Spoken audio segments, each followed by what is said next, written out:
Bakunzi ba Humble Goodness TV, nongeye kubasuhuza ndabifuriza igitondo cyiza ku bantu mwese mudukunda muherereye mu bihugu bitandukanye, ndabifuriza cyane akazi keza ku bantu bafite akazi, namwe mutagafite mwihangane, uyu munsi bishobora kuba byanze ejo bigakunda.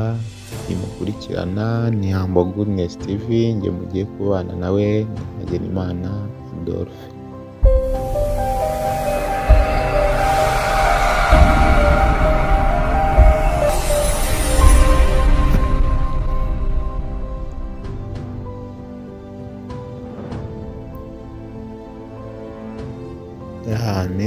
Iminsi yari ibaye myinshi n'abagezaho ikiganiro, bitewe n'uko hari bimwe na bimwe tuba turimo dutunganya kuri YouTube ya Humble Goodness TV kugira ngo tujye tubagezaho ibiganiro birambuye kandi binogeye buri wese.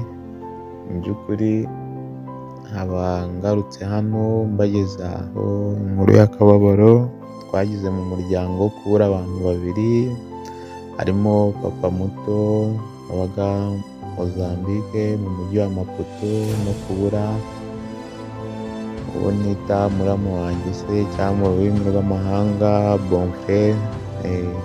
Bose twababuze umunsi umwe ku itariki 5 z'ukwa gatatu umwaka wa 2025.